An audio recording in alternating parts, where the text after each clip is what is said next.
Dāmas un kungi, esiet sveicināti Finanšu un Kapitāla tirgus komisijas webinārā. Šodien to vadīs FKTK regulējošo prasību daļas galvenā metodikas eksperte Sarmīta Glāzere un FKTK Finanšu instrumentu tirgus daļas galvenā uzraudzības eksperte Ilze Tīmane. Pirms mēs sākam, īsumā par webināru struktūru. Mēs sāksim ar komisijas prezentāciju, kuras mērķis ir sniegt detalizētu informāciju par jaunā regulējuma revīzijas pakalpojumu jomā ietekmi uz emitentiem, kā arī informēt par aktuālajām prasībām revīzijas komitejām. Pēc prezentācijas sekos jautājumu un atbilžu sesija, kurā mums pievienosies Nasdaq Riga emitentu attiecību speciāliste Maija Orbidāna. Jūs esat laipni aicināti uzdot savu jautājumu gan pirms jautājumu un atbilžu sesijas, gan tās laikā. Lai to izdarītu, izmantojiet jautājumu jeb questions lodziņu, kas atrodas rīka joslā jūsu ekrāna labajā pusē. Glāzers kundze, Tīmans kundze, esat laipni aicināti sākt prezentāciju. Labdien! Šeit Sarmīta Glāzere runā, un es īsumā pastāstīšu par jauno regulējumu revīzijas pakalpojumu jomā un tā ietekmi uz emitentu darbību. Šeit ir būtiski uzsvērt to, ka šis jaunais regulējums, kas ir stājies spēkā 1. janvārī 2017. gadā, viņš ir pietiekoši sarežģīts kādā ziņā. Tādā, ka faktiski šis regulējums ir sadalīts vairākos normatīvos, un līdz ar to, lai iegūtu kopējo ainu, pilnu ainu, ir nepieciešams pārzināt visus likumus un citus normatīvus, kas nosaka šo regulējumu revīzijas pakalpojumu jomā. Tātad šis jaunais regulējums revīzijas pakalpojumu jomā ieviests tiek visā Eiropas Savienībā un arī, protams, Latvijā. Šis regulējums no Eiropas Savienības puses izriet no direktīvas 2014/56, kas nosaka gada pārskatu un konsolidētā gada pārskata revīziju. Šīs prasības, kas ir direktīvā, viņas ir ieviestas revīzijas pakalpojumu likumā un finanšu instrumentu tirgus likumā.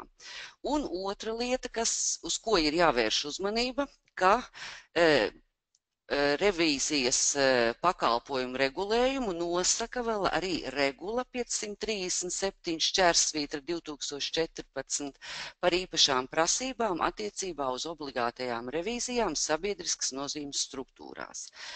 Atsevišķas šīs regulas izvēles iespējas ir ieviestas revīzijas pakalpojumu likumā. Un pamatā tās būtiskākās prasības šim revīzijas pakalpojumu regulējumam attiecās uz sabiedriskas nozīmes struktūrām. Un sabiedriskas nozīmes struktūras ir komercsabiedrības, kur pārvedami vērtspapīri ir iekļaut dalībvalstu regulētajā tirgū, tātad emitenti, un finanšu institūcijas, kas ir kredītiestādes, ieguldījumu pārvaldes sabiedrības, alternatīvo ieguldījumu fondu pārvaldnieki, apdrošināšanas sabiedrības, pārapdrošināšanas sabiedrības vai arī privātais pensiju fonds. Pēc būtības šī sabiedriskas nozīmes struktūras definīcija nav jauna. Tāda jau eksistēja arī pirms šī 1. janvāra 2017. gada. Iepriekš šī definīcija bija iekļauta likumā par zvērinātiem revidentiem. Tagad, kā jūs redzat šajā prezentācijā, šī sabiedriskas nozīmes struktūras definīcija ir iekļauta revīzijas pakalpojumu likumā. Un tātad šis revīzijas pakalpojumu likums, kā es jau minēju, stājās spēkā 1. janvārī 2017. gadā.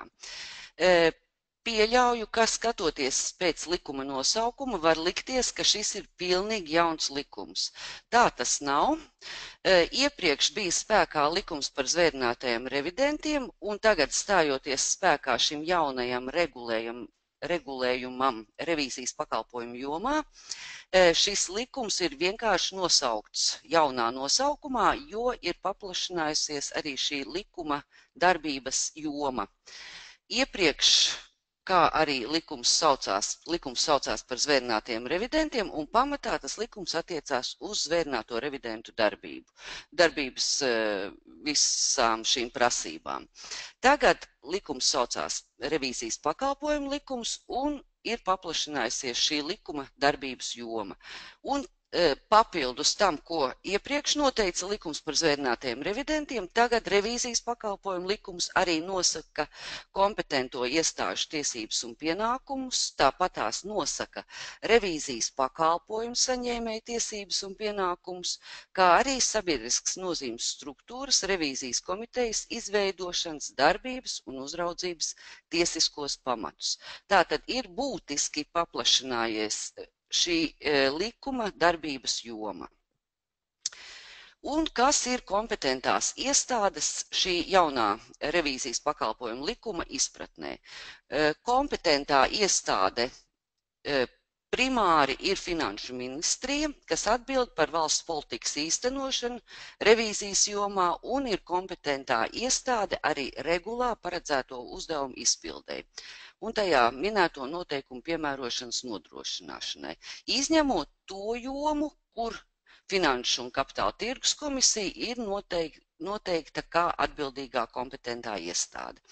Un tātad otra kompetentā iestāde, kas ir noteikta ar šo jauno likumu regulējumu, ir Finanšu un Kapitāla tirgus komisija, kas atbild par atsevišķu regulas nodaļas, trešās nodaļas atsevišķu punktos minēto noteikumu piemērošanu. Un arī ir likumā noteikts, ka kompetentās iestādes sadarbojas, ievērojot dienesta noslēpuma prasības. Un nedaudz tīri informatīvi arī vēlos informēt, kādas tad ir Finanšu un Kapitāla tirgus komisijas kā kompetentās iestādes tiesības un pienākumi. Pirmkārt, ir deliģēts pienākums uzraudzīt sabiedriskas nozīmes struktūras, tātad tās ir emitenti un šīs finanšu institūcijas. Un uzraudzīt, kā šīs sabiedriskas nozīmes struktūras ievēro revīzijas pakalpojumu likumā un arī regulā noteikto par zvērināta revidenta iecelšanu. Tātad šeit arī jau vērš uzmanību uz to, ka ir daļa prasību ir noteikts revīzijas pakalpojumu likumā, bet daļa ir minētas regulā un tās prasības ir jāpiemēro pat tiešo. Respektīvi, nevarat jūs meklēt kaut ko šajā revīzijas pakalpojumu likumā, ja tas jau ir noteikts viennozīmīgi regulā, dubultā nekas likumdošanā netiek atspoguļots, netiek ieviests. Ja ir regulā jau noteikta prasība, viennozīmīgi noteikta prasība, tad papildus Latvijas likumdošanā nekādas prasības dubultā netiek ieviestas. Tā ir faktiski viena no tām būtiskākajām atšķirībām, salīdzinot ar iepriekš esošo regulējumu. Un tāpat tās Finanšu un Kapitāla tirgus komisijai ir jāsako līdzi, kā sabiedriskas nozīmes struktūras ievēro revīzijas pakalpojumu likumā un regulā noteikto par revīzijas uzdevumu veikšanas termiņa ilgumu vienā sabiedriskas nozīmes struktūrā. Pie šiem jautājumiem es pieskaršos detalizētāk, ne tikai tās vispārējās prasības, bet vēl vēršu uzmanību arī uz to, ka šajā jaunajā likumā ir arī daudz detalizētāk atrunātas revīzijas pakalpojumu saņēmēju tiesības un pienākumu. Tātad arī emitenti, kā revīzijas pakalpojumu saņēmēji, viņiem ir definētas viņu tiesības un pienākumi. Visiem faktiski klientiem ir tiesības brīvi izvēlēties zvērinātu revidentu, cik tālu šo izvēli neierobežo revīzijas pakalpojumu likumā noteiktās prasības zvērināta revidenta neatkarības, objektivitātes vai citas prasības un arī regulā noteiktie ierobežojumi. Tātad klients var brīvi izvēlēties revidentu, bet revidentam ir jāskatās, lai viņš ievērot neatkarības, objektivitātes un citas likumdošanā vai regulā noteiktos ierobežojumus. Klients tāpat var vienpusēji atkāpties no revīzijas pakalpojumu līguma tikai tad, ja tam ir pamatots iemesls. Šeit vērš uzmanību. Tātad, ja līgums ar revidentu ir jau noslēgts, tad nevar vienkārši atteikties no šī jau noslēgtā līguma, atkāpties no šī līguma noslēgtā var tikai tad, ja ir pamatots iemesls. Tas ir noteikts likumā jau. Tāpatās likumā ir paredzēts, ka sabiedriskas nozīmes struktūras akcionāri, kuri pārstāv ne mazāk kā 1/20 daļu no pamatkapitāla, var celt prasību tiesā pret kapitāla sabiedrību par akcionāru sapulcē ievēlētā zvērnātā revidenta atsaukšanu, ja tam ir pamatots iemesls. Atkal tātad ir iespējams celt prasību, bet tikai pamatota iemesla gadījumā.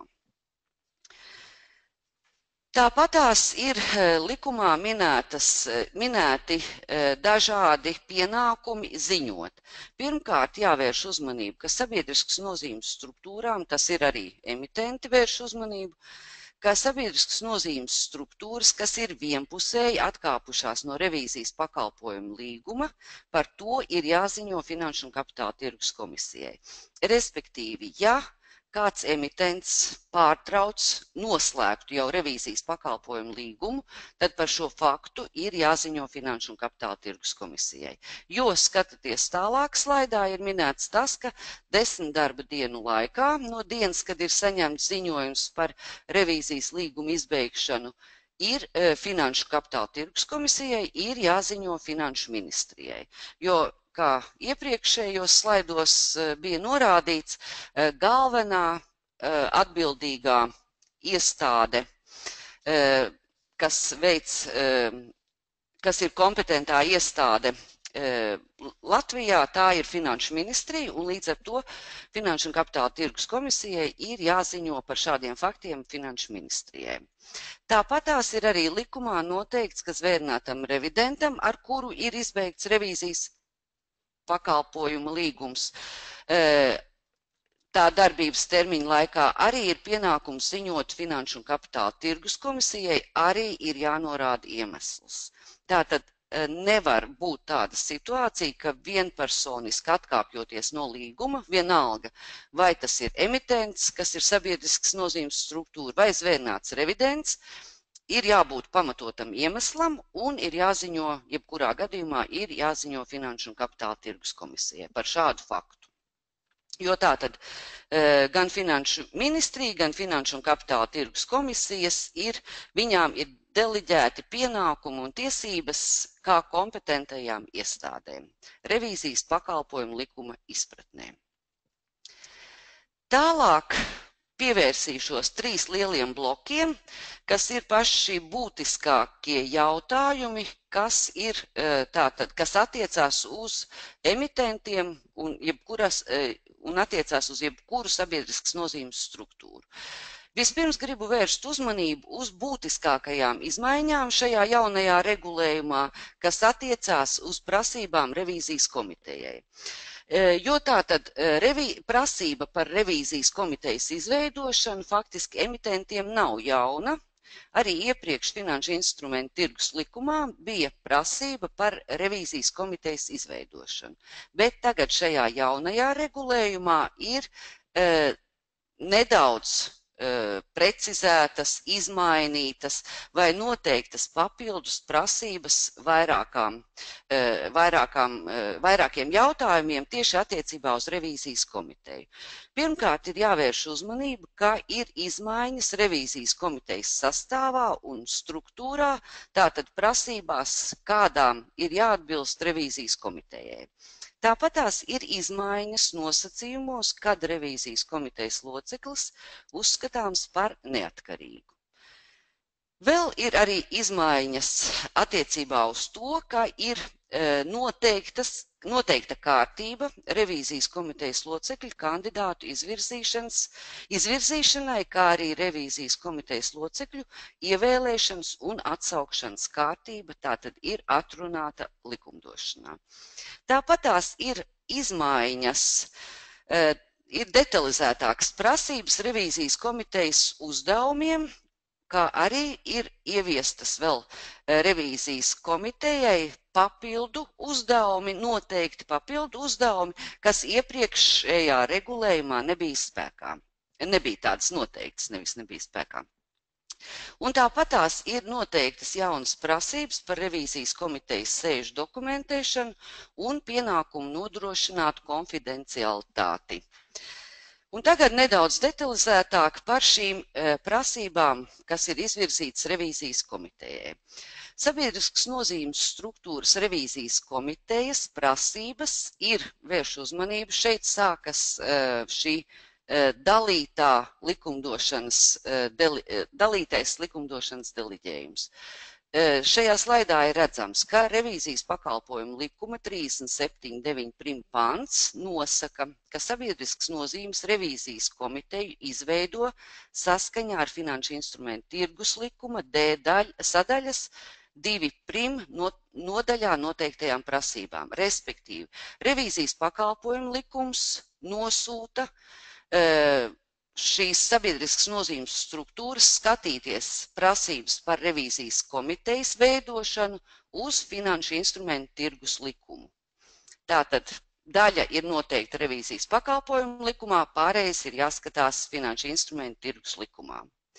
Un revīzijas komiteja ir koleģiāla institūcija, kur ievēl akcionāru vai dalībnieku sapulce, un šī revīzijas komiteja sastāv vismaz no 3 locekļiem, no kuriem vismaz viens ir padomes loceklis, un pārējie ir akcionāri vai dalībnieku sapulcē ievēlēti citi locekļi. Tātad ir diezgan precīzi noteikts, kādai ir jābūt, vismaz kādai ir jābūt revīzijas komitejas struktūrai. Un ir arī noteikts, ka šai revīzijas komitejai ir jābūt objektīvai, neatkarīgai savā darbībā un lēmumu pieņemšanā. Īpaši noteikumi sabiedriskas nozīmes struktūras revīzijas komitejas darbībai attiecās uz vairākām jomām, par kurām es uzreiz vēlos vērst uzmanību. Tāpat tās paliek spēkā, kas bija arī iepriekšējā regulējumā, ka revīzijas komiteju kapitāla sabiedrība, kas atbilst maza un vidēja komersanta kritērijiem, šīs revīzijas komitejas uzdevums var pildīt padome. Tie kritēriji mazam un vidējam komersantam ir noteikti finanšu instrumentu tirgus likuma 1. panta 1. daļas 33. punktā. Respektīvi, tās nav mainītas prasības. Tas kritērijs maziem un vidējiem komersantiem paliek spēkā tāds pats, kā bija iepriekš, un tātad mazie un vidējie komersanti var deliģēt šīs revīzijas komitejas funkcijas un uzdevumus pildīt padomē.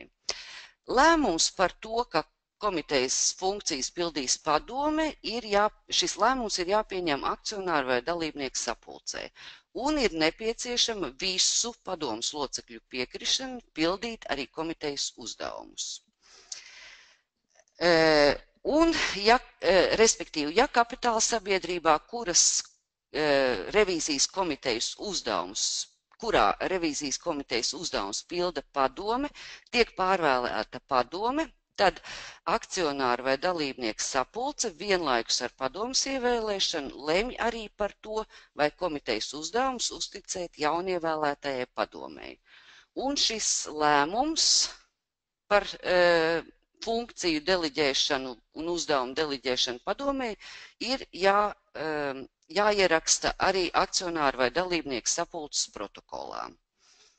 Vēl atbrīvojumi no revīzijas komitejas veidošanu attiecās uz kapitāla sabiedrībām, kuras pārvalda ieguldījumu fondus vai alternatīvo ieguldījumu fondus, tāpatās uz kapitāla sabiedrībām, kuru vienīgā komercdarbība ir tādu uz aktīviem balstītu vērtspapīru emisiju, kas noteikta šajā regulā, kas ir minēts šajos materiālos regula numur 809/2004. Vēl atbrīvojums no obligātas prasības veidot revīzijas komiteju attiecās arī uz Latvijā reģistrētām un darbojošām komercsabiedrībām, kurām jau ir izveidota revīzijas komitejai līdzvērtīga struktūra, kas atbilst komitejai noteiktajām prasībām. Respektīvi, ja ir jau izveidota komersantam kāda līdzvērtīga struktūra, tad nav prasība obligāti veidot revīzijas komiteju, tikai lai būtu šis nosaukums revīzijas komiteja. Ja ir kāda struktūra līdzvērtīga, kas var pildīt šīs funkcijas, tad tā tad nav prasība obligāti veidot revīzijas komiteju. Var deliģēt šai līdzvērtīgai struktūrai revīzijas komitejas uzdevumus. Tāpat tās atbrīvojums attiecās arī uz komercsabiedrībām, kuras ir meitas sabiedrības un kuras kontrolē mātes sabiedrība, un ja konsolidācijas grupas līmenī ir izveidota struktūra, kura nodrošina normatīvo aktu prasību ievērošanu, kas attiecās uz revīzijas komiteju, tad arī šai meitas sabiedrībai nav obligāti jāveido sev revīzijas komiteju, ja šīs funkcijas nodrošina mātes sabiedrības izveidota revīzijas komiteja. Un vēl papildus kāds atbrīvojums, tas laikam gan nav tik saistošs emitentiem, bet tātad revīzijas pakalpojumu likumā vēl ir minēts, ka sabiedriskas nozīmes struktūra var neveidot revīzijas komiteju. Tātad pirmkārt, ja tā atbilst Finanšu instrumentu tirgus likuma 55.11 prim panta 4. daļā minētajiem nosacījumiem, vai arī tā ir privātais pensiju fonds, vai arī valsts fondēto pensiju schēmas līdzekļu pārvaldītājs. Tie tad ir visi tie atbrīvojumi, kurus var izmantot sabiedriskas nozīmes struktūras, un arī, protams, emitenti var lemt, skatīties pirmkārt, vai ir iespējams deliģēt revīzijas komitejas funkcijas un uzdevumus padomei, vai arī uz emitentu attiecās kāds iepriekš minētais atbrīvojums, kad var neveidot revīzijas komiteju, bet kad, piemēram, tās funkcijas var deliģēt mātes sabiedrības revīzijas komitejai, vai arī, ja ir izveidota līdzvērtīga struktūra, kas var nodrošināt šo funkciju un uzdevumu izpildīšanu. Vēl jāpiemin ir tas, ka regulā šajā, kas regulē sabiedriskas nozīmes struktūru obligātās revīzijas, ir arī noteikts pienākums, ka revidentam ir jāsagatavo ziņojums revīzijas komitejai. Šīs regulas 11. pantā ir minētas prasības, kādas attiecās uz revidenta ziņojumu revīzijas komitejai. Un likumā, šajā revīzijas pakalpojumu likumā ir minēts tas, ka sabiedriskas nozīmes struktūrai, kas ir arī emitenti, ir pienākums 5 darbdienu laikā pēc Finanšu un kapitāla tirgus komisijas pieprasījuma iesniegt tātad Finanšu un kapitāla tirgus komisijai regulā minētos vērnāta revidents sagatavoto papildu ziņojumu revīzijas komitejai. Respektīvi, regulā ir noteikts, ka revidentam ir jāsagatavo šis ziņojums revīzijas komitejai, bet šajā revīzijas pakalpojumu likumā ir minēts tas, ka Finanšu un kapitāla tirgus komisija var pieprasīt arī emitentam 5 darbdienu laikā iesniegt šo revidenta ziņojumu revīzijas komitejai. Tālāk nedaudz īsumā par šīm visām prasībām, kas ir izvirzītas revīzijas komitejas locekļiem. Šajā slaidā, šajā materiālā ir arī pie katras prasības klāt attiecīgā likuma, attiecīgais pants, kur, protams, ir jāpaskatās detalizētāk, jo tātad šeit slaidos ir tā minēts tās pamata prasības, lai vērstu jūsu uzmanību. Ja jums ir nepieciešams detalizētāk, tad visādā ziņā, protams, ir jāpaskatās katra šī finanšu instrumentu tirgus likuma attiecīgā panta, attiecīgajā daļā, kur ir, protams, detalizētāk minētas šīs prasības. Bet tātad revīzijas komitejas locekļiem ir prasība, ka revīzijas komitejas locekļu vairākums ir neatkarīgi. Tātad neatkarības prasības atbilstoši attiecīgi finanšu instrumentu tirgus likuma, attiecīgā panta, attiecīgās daļas prasībām. Tāpat tās ir noteikts, ka komitejas locekļiem ir jābūt nevainojamai reputācijai, un viņiem nevar būt atņemtas tiesības veikt komercdarbību. Arī tātad šeit detalizētāk ir jāskatās attiecīgi finanšu instrumentu tirgus likuma, attiecīgā panta, attiecīgās daļas prasības, kur ir minēts detalizētāk. Tāpatās ir noteikts, ka komitejas locekļu vairākums ir ar zināšanām nozarē, kurā darbojas kapitāla sabiedrība. Respektīvi, ja kapitāla sabiedrība vai emitents darbojas mašīnu būvē, piemēram, tad revīzijas komitejas locekļu vairākumam ir jābūt ar zināšanām šajā mašīnu būvs nozarē. Tāpatās ir noteikts, ka vismaz vienam komitejas loceklim ir jābūt augstākā izglītība ekonomikas, vadības vai finanšu jomā un ne mazāk kā 3 gadu profesionālā pieredze gada pārskatu sagatavošanā vai šo gada pārskatu revīzijā, vai arī komitejas loceklis ir svērināts revidents. Respektīvi, vienam komitejas loceklim ir paaugstinātas prasības attiecībā uz izglītību un profesionālo pieredzi. Vai nu gada pārskata sagatavošanā, vai nu gada pārskata revīzijā, vai arī viņš pats ir svērināts revidents. Tālāk, kādas ir prasības attiecībā uz revīzijas komitejas ievēlēšanu? Ir noteikts, ka revīzijas komiteja ievēl uz laiku, kas nav ilgāks par 3 gadiem. Tātad ir maksimālais termiņš, uz cik ilgu laiku var ievēlēt revīzijas komiteju. Tāpat tās ir noteikts, ka akcionārs vai akcionāru grupa ar ne mazāk kā 5% no balstiesīgā kapitāla var izvirzīt vienu revīzijas komitejas locekļa amata kandidātu. Tātad arī tiesības mazākuma akcionāriem izvirzīt revīzijas komitejas locekļa amata kandidātu. Tāpat ir minēts, ka visus revīzijas komitejas locekļus, visus revīzijas komitejas locekļa amata kandidātus ievēl vienā balsojumā. Respektīvi, ja notiek akcionāru pilnsapulce, tad ar vienu balsojumu ievēl visus komitejas locekļa amata kandidātus. Par ievēlētām uzskatāms tās personas, kuras iegūšas visvairāk balsu. Tāpatās ir šajā finanšu instrumentu tirgus likumā daudz detalizētāk atrunāts arī tas process, kā var atsaukt revīzijas komitejas locekļus. Revīzijas komitejas locekļus var atsaukt jebkurā laikā ar akcionāru vai dalībnieku sapulces lēmumu. Ja revīzijas komitejas loceklis atstāja amatu vai tiek atsaukts, respektīvi vai nu viņš pats pēc savas iniciatīvas vai tiek atsaukts, tad kapitāla sabiedrībai ir jānodrošina, ka 3 mēnešu laikā tiek sasaukta akcionāru vai dalībnieku sapulce, lai lemtu par jauna komitejas locekļa ievēlēšanu.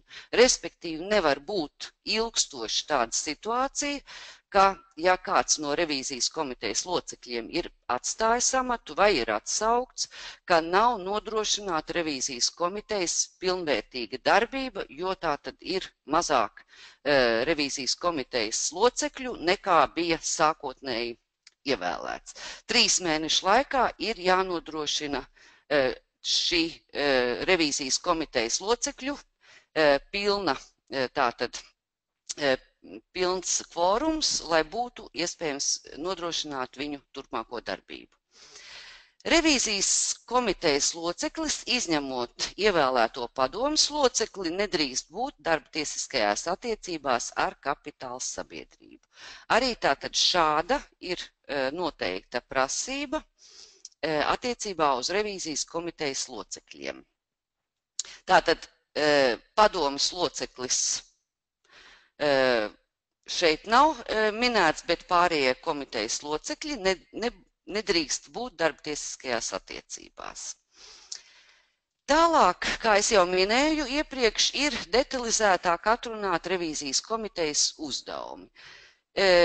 Tātad revīzijas komitejas viens no būtiskākajiem uzdevumiem un aspektiem ir uzraudzīt gada pārskata vai konsolidētā gada pārskata vai arī abu divu gada pārskata sagatavošanas procesu un uzdevums ir arī sniegt kapitāla sabiedrības padomei priekšlikumus gada pārskata un konsolidētā gada pārskata ticamības un objektivitātes nodrošināšanai.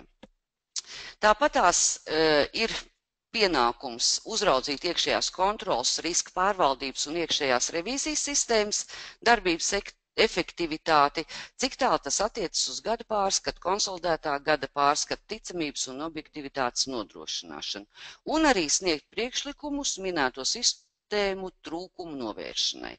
Respektīvi, uzraudzīt iekšējās kontrolas un riska pārvaldības un iekšējās revīzijas sistēmas darbības efektivitāti nevis pilnībā, bet tikai tik tālu, cik tas attiecās uz gada pārskata sagatavošanu. Tāds ir tas deleģējums revīzijas komitejai.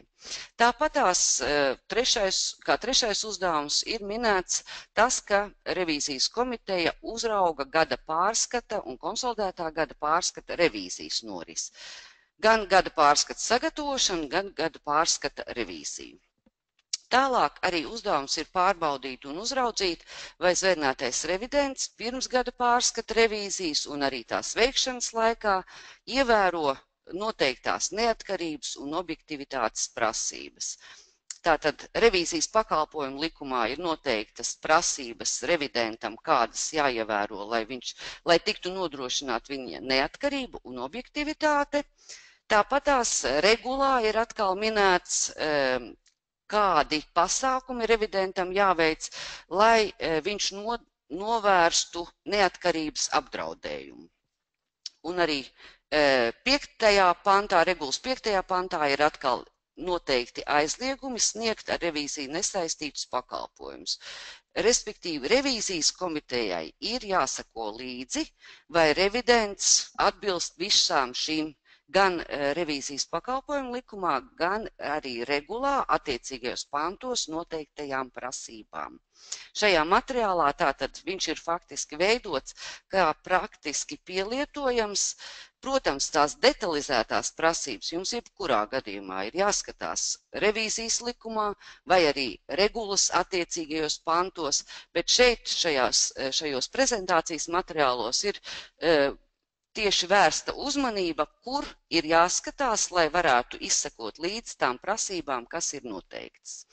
Tāpat tās revīzijas komitejai ir noteikts pienākums informēt padomi par zvērnēta revidenta revīzijas, gada pārskata revīzijas laikā izdarītajiem secinājumiem un arī sniegt viedokli, kā šī revīzija ir veicinājusi gada pārskata ticamības un objektivitātes nodrošināšanu.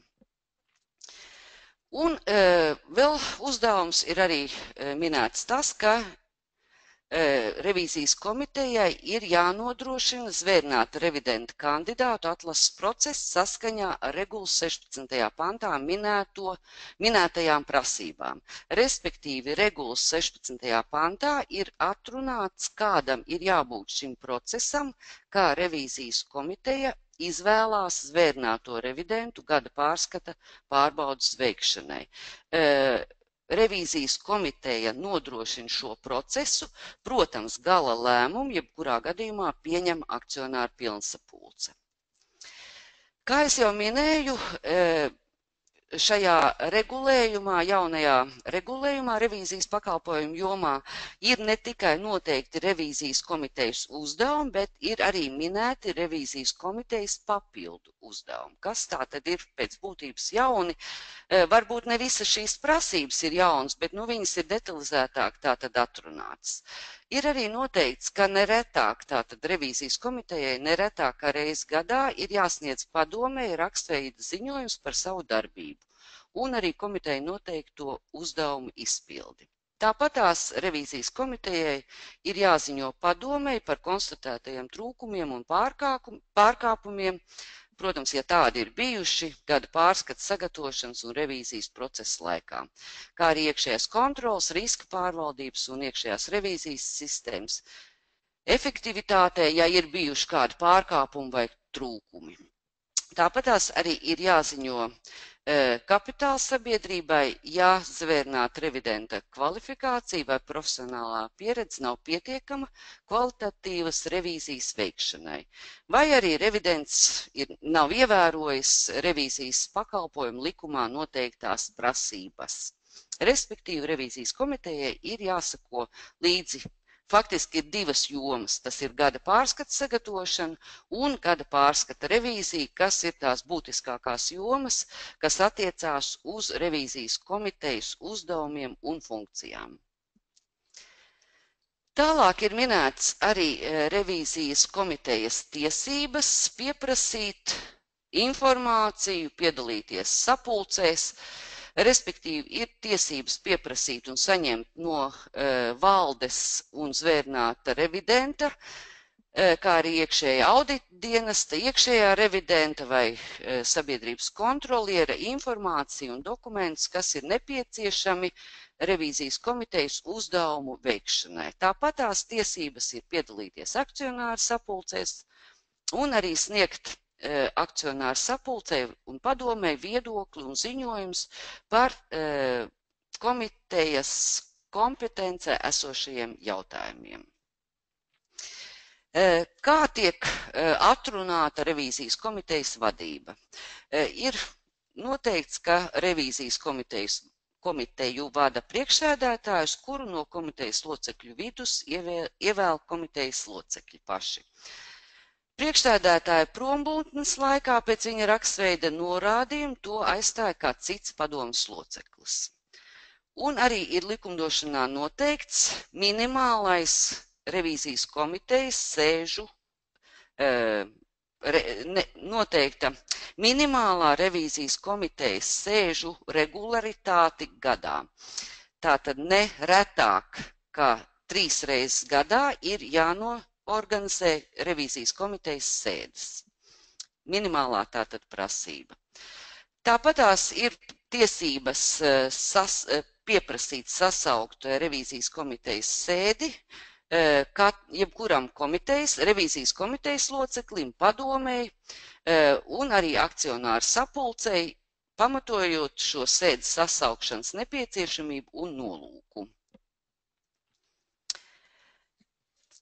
Vēl noslēgumā par revīzijas komiteju nedaudz uzsvērt tieši attiecībā uz emitentiem, jo, kā es jau minēju, emitentiem pēc būtības šī prasība, kas attiecās uz revīzijas komitejas veidošanu, nav jauna. Tā bija spēkā arī iepriekšējā normatīvajā regulējumā, bet tagad tātad apskatoties šo prezentācijas materiālu, protams, jums ir nepieciešams izvērtēt un iepazīties ar visām likumdošanas prasībām detalizētāk, kas ir rakstīts katrā pantā un katrā punktā, bet tātad kāds ir tas tālākais process, ko darīt emitentam, pēc tā, ka viņš ir iepazinies ar šīm prasībām, tātad kādas ir turpmākās darbības attiecībā uz jautājumiem par revīzijas komitejas darbības atbilstību jaunajam regulējumam. Tātad ir jāizvērtē, vai emitenta jau izveidotā revīzijas komiteja atbilst šīm jaunajām finanšu instrumentu tirgus likuma prasībām.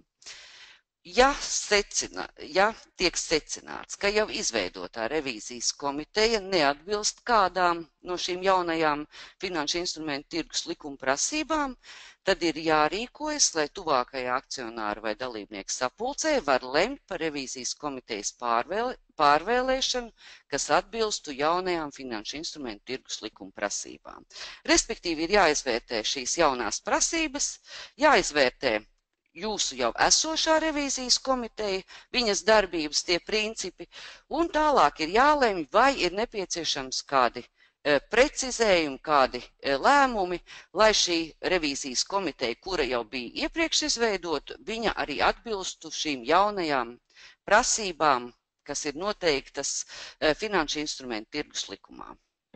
Tas ir par šo vienu jomu, par būtiskāko faktiski regulējumu, kas attiecās uz revīzijas komitejas izveidošanu, jo tā tad jāuzsver, protams, emitentiem revīzijas komiteja bija jau izveidota arī iepriekš. Tagad galvenais uzdevums ir sakārtot šīs revīzijas komitejas darbību, lai tā būtu atbilstoši šīm jaunajām prasībām.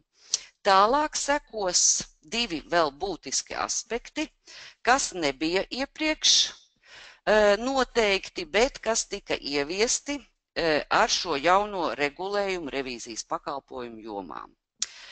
Pirmais ir šis jautājums, kas ir atrunāts, skatāties tātad šajā prezentācijas materiālā, jau ir minēts, ka šī prasība jaunā ir noteikta regulas 5. pantā, respektīvi ir noteikti ierobežojumi, kādus pakalpojumus zvērnāts revidents var sniegt sabiedriskas nozīmes struktūrai, kas ir arī, protams, emitents. Tātad, ja zvērnāts revidents veic sabiedriskas nozīmes struktūras gada pārskata revīziju, tad viņš nevar tieši vai netieši sniegt sabiedriskas nozīmes struktūrai, arī tās mātes sabiedrībai vai šīs mātes sabiedrības meitas sabiedrībai ar revīziju nesaistītus aizliegtus pakalpojumus, kas ir uzskaitīti regulas 5. panta 1. punkta 2. daļā. Respektīvi, un šis ierobežojums sniegt šos aizliegtos pakalpojumus attiecās A gadījumā. Pamatā uz visiem tiem regulā minētajiem pakalpojumiem šis ierobežojums attiecās uz laika posmu no revidējumā laika posma sākuma līdz revīzijas ziņojuma izdošanai. Vienkāršot runājot, par kādu laika posmu tad iet runa? Iet runa, ka ja revidents revidē 2016. gada pārskatu, tad šis ierobežojums attiecās uz visu 2016. gadu, plus vēl līdz tam datumam, kad revidents paraksta ziņojumu. Revidents paraksta ziņojumu varbūt februārī, martā 2017. gadā, tad lūk, šis ierobežojums sniegt ar revīziju nesaistītus aizliegtus pakalpojumus attiecās uz visu, piemēram, 2016. gadu un 2017. gadā līdz tam datumam, kad revidents paraksta revidenta ziņojumu. Šeit es apzināti šajos slaidos, šajā prezentācijas materiālā neuzskaitu visus šos regulā minētos. Tas ir ļoti plašs uzskaitījums. Es neuzskaitīju visus šos aizliegtos pakalpojumus, bet tikai kā piemēru pievienoju, ka visbiežāk varētu būt tāds tīri pēc iepriekšējo gadu pieredzes, skatoties uz citiem finanšu sektoriem, varētu būt, ka visbiežāk vienlaicīgi ar gada pārskata revīziju varētu izmantot revidenta pakalpojumus, saņemot vērtēšanas pakalpojumus. Tad, lūk, šo pakalpojumu ir aizliegts saņemt vienlaicīgi ar gada pārskata revīziju. Respektīvi, ja jūsu gada pārskatu revidē revidents vienalga X, tad viņš vienlaicīgi nevar sniegt jums vērtēšanas pakalpojumus. Kāds cits revidents var sniegt šos vērtēšanas pakalpojumus, bet ierobežojums attiecās uz to, ka vienlaicīgi ar gada pārskatu revīziju nevar sniegt. Tāpatās vēl ir attiecībā uz vieniem citiem pakalpojumiem šis ierobežojums laika periodā ir vēl lielāks. Šis ierobežojums ir vēl lielāks attiecībā uz iekšējās kontroles vai riska pārvaldības procedūru izveidošanu un īstenošanu attiecībā uz finanšu informācijas sagatavošanu un vai kontroli un vai finanšu IT sistēmu izveidošanu un ieviešanu. Attiecībā uz šiem iekšējās kontroles vai riska pārvaldības procedūrām ierobežojums attiecās ne tikai uz to gadu, kura gada pārskatu revidents revidē, bet arī uz iepriekšējo. Tātad, piemēram, ja revidents revidē 2016. gada pārskatu, tad šis ierobežojums attiecās uz 2016. gadu un arī gadu iepriekš, tas ir uz 2015. gadu arī, plus vēl līdz datumam, kad tiek sagatavots revidents ziņojums, tātad 2017. gada kaut kādi pirmie gada mēneši. Tie tātad ir visi ierobežojumi. Protams, šiem ierobežojumiem ir jāsako līdzi zvērnātajam revidentam pirmkārt, bet arī jums ir jāsako līdzi, lai tātad nebūtu tāda situācija, ka vienlaicīgi ar gada pārskatu revīziju revidents sniedz šos ar revīziju nesaistītus aizliegtus pakalpojumus, kuri visi ir minēti regulas 5. panta 1. punkta 2. daļā.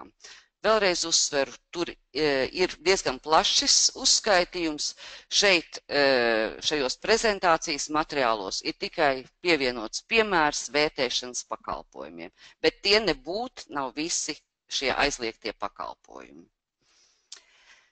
Tālāk ir tomēr revīzijas pakalpojumu likumā ir minēts viens izņēmums, kādus pakalpojumus regulā ir minēts, ka viņi ir aizliegtie pakalpojumi, bet tā ir dalība valsts izvēles iespēja, un Latvija ir izvēlējusies iespēju atļaut sabiedriskas nozīmes struktūrām vienlaicīgi ar gada pārskatu pakalpojumu sniegšanu. Arī revidents var sniegt nodokļu konsultantu pakalpojumus un arī konsultācijas sniegšanu attiecībā uz finanšu palīdzību un atbalsta maksājumu saņemšanu. Tātad regulā ir minēti šie divi pakalpojumi kā aizliegtie, bet arī regulā ir minēts, ka dalība valsts var izvēlēties tomēr atļaut šos pakalpojumus sniegt. Un Latvija ir izvēlējusies, ka šos divus pakalpojumus var sniegt vienlaicīgi ar gada pārskata revīziju. Taču tālākais slaids arī nosaka to, ka šo izņēmumu var piemērot tikai tad, ja ir izpildīti visi minētie nosacījumi. Tātad šiem pakalpojumiem nav tiešas ietekmes vai arī tā ir nebūtiska uz sabiedriskas nozīmes struktūras gada pārskatu. Šiem pakalpojumiem nav saistības ar sabiedriskas nozīmes struktūras vadīšanu vai lēmumu pieņemšanu. Šo pakalpojumu ietekme uz sabiedriskas nozīmes gada pārskatu novērtējumu šī ietekme ir vispusīgi dokumentēta un ir paskaidrots revīzijas komitejai, un šis viss ir paskaidrots revīzijas komitejai atbilstoši regulā noteiktajām prasībām. Un tāpat zvērnāts revidents ievēro revīzijas pakalpojumu likumā noteiktās neatkarības prasības, un šo pakalpojumu sniegšanu ir apstiprinājusi revīzijas komiteja. Pēc būtības visi šie nosacījumi, kas ir minēti, kuri visi ir jāizpilda, lai varētu izmantot šo iespēju sniegt šos aizliegtos pakalpojumus. Šie visi minētie nosacījumi faktiski norāda uz to, ka revidentam ir jānodrošina sava neatkarība, neskatoties uz to, ka viņš sniedz tos pēc būtības aizliegtos pakalpojumus, bet ko Latvijas likumdošana ir atļāvusi revidentam sniegt. Un, ja viņam ir atļauts sniegt šos pakalpojumus, tad šim revidentam vienlaicīgi ir jānodrošina sava neatkarība, un šie nosacījumi faktiski ir vērsti uz revidenta neatkarības nodrošināšanu. Un, tas iepriekšējais, visi šie slaida materiāli attiecās uz prasībām, kādas ir izvirzītas, lai revidents tātad vienlaicīgi ar gada pārskata revīziju, ka revidents nevar sniegt daudzus ar revīziju nesaistītus aizliegtus pakalpojumus. Tas bija otrs bloks, kas ir jauna prasība, faktiski pēc būtības emitentiem tāda prasība nebija, arī citām sabiedriskas nozīmes struktūrām šāda prasība nebija. Un tagad mēs esam nokļuvuši pie trešā bloka, kas arī ir tātad noteiktas prasības. Nedaudz šādas prasības jau bija iepriekš spēkā esošajā likumā par zvērnātiem revidentiem, bet tagad ir detalizētāk atrunātas prasības par to, cik ilgi revīzijas pakalpojumus var sniegt revidents vienā sabiedriskas nozīmes struktūrā. Respektīvi, par ko ir runa? Ka cik gadus pēc kārtas revidents var revidēt viena emitenta gada pārskatus. Pamata prasības ir noteiktas regulā. Atkal tātad ir jāskatās šī regula, viņa ir tieši piemērojams tiesību akts. Un pamata prasība ir tā, ka revidentu ieceļ vismaz uz termiņu, kas nav mazāks par 1 gadu, nu tas it kā ir loģiski, bet regulā tā tad ir atrunāts.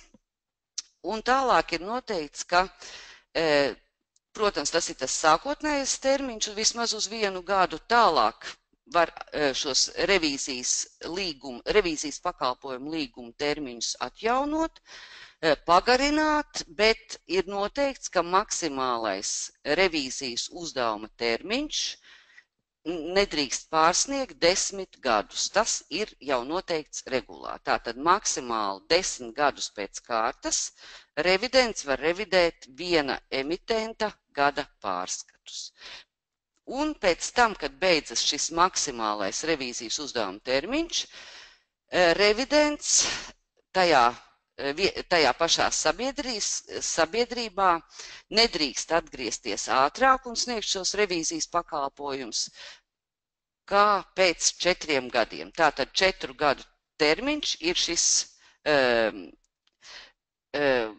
pārējais periods, noklusēšanas periods, pēc tam atkal var turpināt sniegt revīzijas pakalpojumus. Un ir arī noteikts ierobežojums galvenajiem revīzijas partneriem. Respektīvi, ja iet runa par lielām revīzijas revidentu komercsabiedrībām, tad tādām lielām revidentu komercsabiedrībām parasti ir arī galvenie revīzijas partneri, varbūt vairāk šie galvenie revīzijas partneri. Tad, lūk, ir arī noteikts ierobežojums, cik ilgi šie galvenie revīzijas partneri veic revīziju vienā un tajā pašā sabiedriskas nozīmes struktūrā. Ierobežojums ir ne ilgāk kā 7 gadus pēc kārtas. Tad atkal ir jābūt pārtraukumam, un turpmāk var turpināt tikai pēc 3 gadu šī noklusēšanas perioda. Tātad ierobežojums galvenajiem revīzijas partneriem ir 7 gadi pēc kārtas, tad 3 gadus jāatturās no revīzijas pakalpojumu sniegšanas tajā pašā sabiedriskas nozīmes struktūrā vai emitentā, un pēc tam atkal var turpināt sniegt revīzijas pakalpojumus.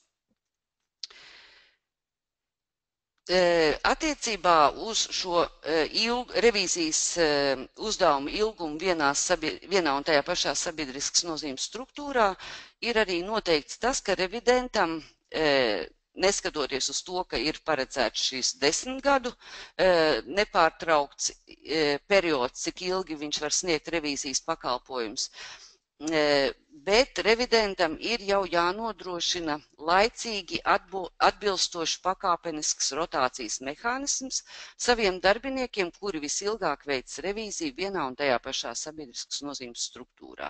Respektīvi, lai pakāpeniski jau notiktu šī rotācija, nevis pēdējā gadā nomainās visi revidenti. Tāpatās zvērnātam revidentam, tas vairāk attiecās uz Finanšu un Kapitāla tirgus komisiju, bet revidentam ir jāspēj pierādīt, ka šis rotācijas mehānisms tiek efektīvi piemērots un ir pielāgots zvērnāt revidentu darbības mērogiem un sarežģītībai. Tāpatās, ja rodās attiecībā uz šo ilgumu, revīzijas pakalpojumu ilgumu vienā un tajā pašā sabiedriskas nozīmes struktūrā, ir arī noteikts tas, ka, ja rodas šaubas par datumu, cik ilgi revidents ir revidējis secīgi vienā un tajā pašā sabiedriskas nozīmes struktūrā, tad revidents griežās pie Finanšu un Kapitāla tirgus komisijas, kurai ir jāizvērtē konkrētā situācija un jānosaka, kāds tad ir šis termiņš, cik ilgi tad revidents ir revidējis vienā un tajā pašā sabiedriskas nozīmes struktūrā.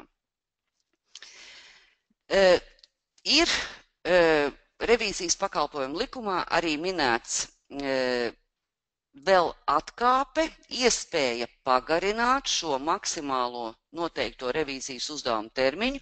Atgādinu, tātad šis maksimālais termiņš ir 10 gadi nepārtraukti, bet ir revīzijas pakalpojumu likumā atrunāts, ka sabiedrisks nozīmes struktūra, arī tātad emitents, var pagarināt revīzijas uzdevumu veikšanas termiņu, zvērnāt revidentu komercsabiedrībai, ja ir ievēroti abi nosacījumi. Tātad, ja ir beidzies šis 10 gadu termiņš, tad emitentam ir jāorganizē atklāts iepirkums par revīzijas pakalpojumu sniegšanu, izmantojot konkursa procedūru. Un tajā gadījumā maksimālais termiņš kopumā nedrīkst pārsniegt 20 gadus. Tātad sākotnēji ir tie 10 gadi, plus vēl 10 gadi, maksimums kopā 20 gadi. Bet tas ir tikai pie nosacījuma, ja tiek organizēts šis atklātais iepirkums, izmantojot konkursa procedūru. Un nobeigumā vēl arī jāvērš uzmanību uz to, ka likumdošanā ir arī noteikta atbildība par revīzijas komitejas izveidošanu un tās darbības atbilstību likumdošanas prasībām. Ir noteikts, ka tātad emitentiem, ja viņi nav ievērojuši šīs likumdošanā noteiktās prasības par revīzijas komitejas izveidošanu un tās darbības atbilstību, tad Finanšu un Kapitāla tirgus komisija ir tiesīga piemērot Finanšu instrumentu tirgus likuma 148. panta 18. daļā noteiktās sankcijas vai uzraudzības pasākumus. Un šeit ir arī minētas šīs sankcijas vai uzraudzības pasākumi, tātad atkarībā no pārkāpuma rakstura ir iespējams piemērot vienu vai vairākas sankcijas vai uzraudzības pasākumus, izteikt brīdinājumu, publicēt Finanšu un Kapitāla tirgus komisijas mājaslapā publisku paziņojumu, pieprasīt, lai par pārkāpumu atbildīgā persona izbeidz attiecīgo darbību. Tāpat tās ir tiesības noteikt pagaidu aizliegumu padomes vai valdes loceklim, kurš ir atbildīgs par attiecīgo pārkāpumu, uz laiku līdz 3 gadiem pildīt viņam noteiktos pienākumus. Tāpat ir tiesības uzlikt komercsabiedrībai soda naudu līdz 10% no iepriekšējā pārskata gada neto apgrozījuma summas, un arī uzlikt sodu atbildīgai par pārkāpumu atbildīgai fiziskai personai, arī soda naudu līdz ļoti lielam apjomam, tas ir līdz 1 000 000 eiro. Bet vēlreiz uzsveru, soda naudas apmērs ir robežā līdz. Tas nenozīmē to, ka tas ir minimālais, bet tas ir tātad norādīts likumdošanā, ir norādīts maksimālais soda apmērs. Tas īsumā būtu viss. Galvenais, ko es gribu vērst uzmanību, ir 3 bloki. Ir prasības attiecībā uz revīzijas komitejas izveidošanu, ir prasība attiecībā uz to, ja jūs vienlaicīgi ar gada pārskata revīziju vēlaties saņemt no šī revidenta vēl kādus citus pakalpojumus, tad ir uzmanīgi jāskatās, vai šie nav aizliegtie pakalpojumi, kas ir minēti regulā. Un 3. bloks ir tas, ka ir jāsako līdzi, cik ilgi viens un tas pats revidents revidē jūsu gada pārskata, cik ilgi viens un tas pats revidents revidē jūsu gada pārskatu. Tie ir tie 3 bloki. Paldies par uzmanību. Paldies, Glāzeres kundze, par prezentāciju. Mēs turpinam ar jautājumu un atbilžu sesiju. Jautājumi tiks uzdoti kārtībā, kādā tie tika saņemti, ņemot vērā arī iepriekš iesūtītos jautājumus. Atgādinājums tiem, kas vēl nav iesnieguši savu jautājumu, to ir iespējams izdarīt, izmantojot jautājumu, jeb questions logu webināru rīku joslā. Maija, pirmais jautājums. Labdien, cienījamie emitentu pārstāvi! Kā jau Eva solīja, uz jautājumu un atbilžu sesiju pievienojos es, Maija Orbidāne, biržas Nasdaq Rīga, emitentu attiecību speciāliste. Es sākšu ar pirmo jautājumu, tātad Finanšu Kapitāla tirgus komisijai. Kāds ir Finanšu un Kapitāla tirgus komisijas viedoklis, vai to revīzijas komitejas locekli, kas vienlaicīgi ir arī padomes loceklis, ir jāievēl akcionāru sapulcē. Ilze, Sarmīte, lūdzu. Labdien, pievienojas Ilze Tīmane, kā jau minēju sākumā, un es atbildēšu uz šo jautājumu. Protams, ja šeit ir runa par konkrētas revīzijas komitejas ievēlēšanu konkrētu personu sastāvā, un viena no šīm te personām ir padomes loceklis, tad, protams, kad arī par šo te padomes loceklu notiek balsojums, tieši tā kā tas ir attiecīgi paredzēts likumā, ka tā tad balso par katru šo te revīzijas komitejā ievēlamo personu, un arī tad, ja tā ir padomes loceklis, jā, arī par šo personu notiek balsojums, jā. Pieņemsim, mēs nevaram izslēgt iespēju tādu, kad uz revīzijas komitejas locekļu šiem te kandidātu, teiksim, amatiem tiek virzīti, piemēram, 2 vai 3 padomes locekļi, jā.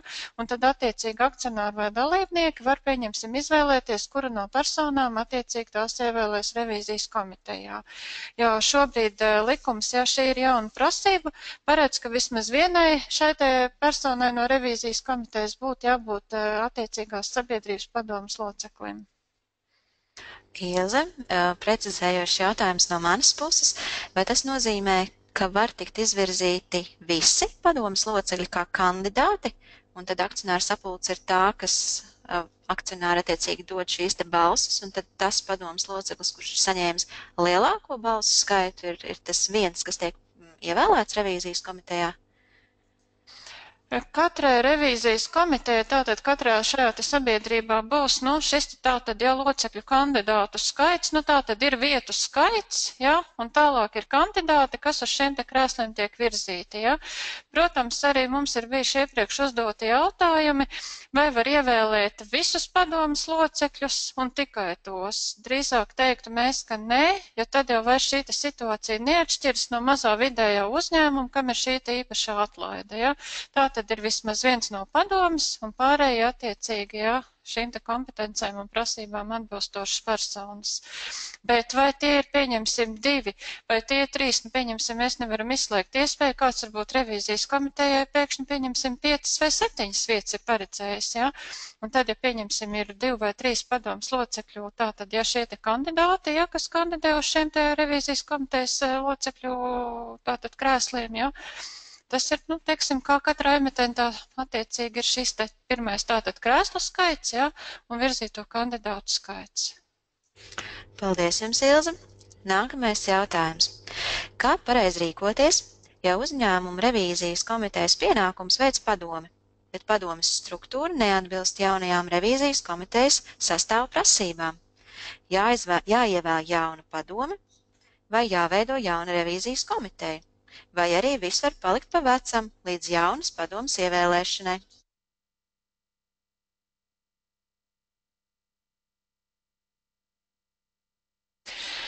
Šeit vienīgais ir tas, uz ko es vēlētos vērst uzmanību, ir jauna prasība par šīs te piekrišanas prasīšanu. Iepriekš bija tā, ka pieņemsim tātad, ja funkcija izpildu uzdeva padomē, un katram individuāli neprasīja šo te piekrišanu.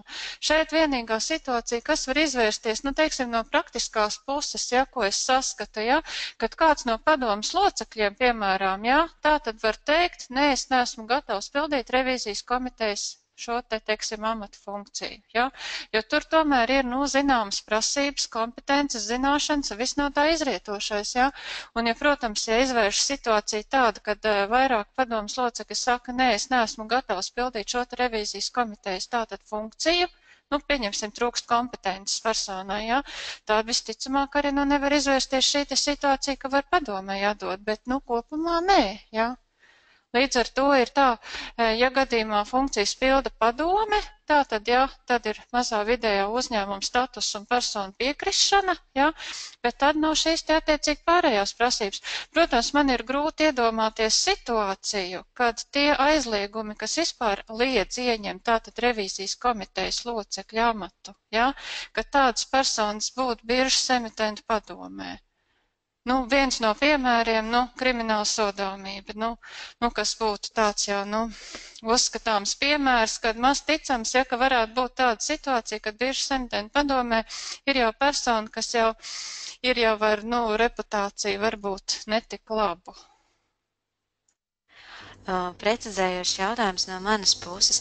Tātad, ja kaut vai viens padomas loceklis nav gatavs piedalīties un pildīt arī revīzijas komitejas pienākumu, vai tas nozīmē, ka nevar šos te pienākumus uzticēt padomē? Proti, vai ir jāsaņem 100% visu padomas locekļu piekrišanu, ja ir šis te mazais un vidējais emitents? Vai arī tā var būt, piemēram, ja mums ir 5 padomas locekļi, 4 padomas locekļu piekrišana un tādā, piemēram, sastāvā izveidot revīzijas komiteju? Likuma pantā tātad 55.11. prima pants 3. daļa visu personu piekrišana. Tātad likumā jau ir nešaubīgi pateikts, ja, tātad vai visi padomas locekļi piekrīt, tātad nepastāv tāda iespēja, ka dados daļai no padomas locekļiem. Vai padomē kopumā kā kopumam, attiecīgi saņemot visu šo te, teiksim, ja padomas locekļu piekrišanu, vai tāda situācija attiecīgi nav iespējama, ka tiek uzticēta funkcija pildīšana padomē. Paldies jums, Ilze. 2 nākamie jautājumi, kurus jūs redzat savā čata logā, ir saistīti ar iepriekšējo, tādēļ tos es nelasīšu un es pāriešu pie tātad nākamā. Vai revīzijas komiteja piedāvā akcionāru sapulcei vairākus revidenta kandidātus, kā Sarmīta minēja savā prezentācijā, ka tātad šis te kandidāts tiek piedāvāts? Tātad jautājums, vai tie ir vairāki, jeb tomēr viens noteikts kandidāts? Sarmīta, lūdzu. Jā, tātad, kā es jau minēju arī tajā prezentācijā, ka prasības par to, kā revīzijas komiteja izvēlās šo zvērnāto revidentu, kuru virzīt apstiprināšanai akcionāru pilnsapulcē, jo, kā es arī minēju, akcionāru pilnsapulce jebkurā gadījumā pieņem gala lēmumu, neskatoties uz to, ka revīzijas komiteja piedāvā kādu zvērnātu revidentu izvēlei. Respektīvi, šīs regulas 16. pantā ir aprakstīta visa tā kārtība, procedūrai, kā ir jāizvēlās tas zvērnātais revidents. Un faktiski tā procedūra ir jāorganizē tā, lai būtu iespēja izvēlēties starp kandidātiem, zvērnāta revidenta kandidātiem. Bet šai revīzijas komitejai arī vienlaicīgi ir jāsniedz ieteikums, kuru no kandidatūrām apstiprināt akcionāru sapulcei. Bet vēlreiz uzsveru, jebkurā gadījumā gala lēmums ir akcionāru pilnsapulcei. Viņa var ņemt vērā revīzijas komitejas ieteikumu, tikpat labi viņa var uzskatīt, pieņemt savādāku lēmumu nekā iesaka revīzijas komiteja. Paldies, Sarmīta. Precizējošs jautājums no manas puses. Vai akcionāru sapulces lēmumu projektos būtu jau jānorāda šis te revīzijas komitejas izvirzītais, ja, piemēram, tas atšķirās no valdes izvirzītā?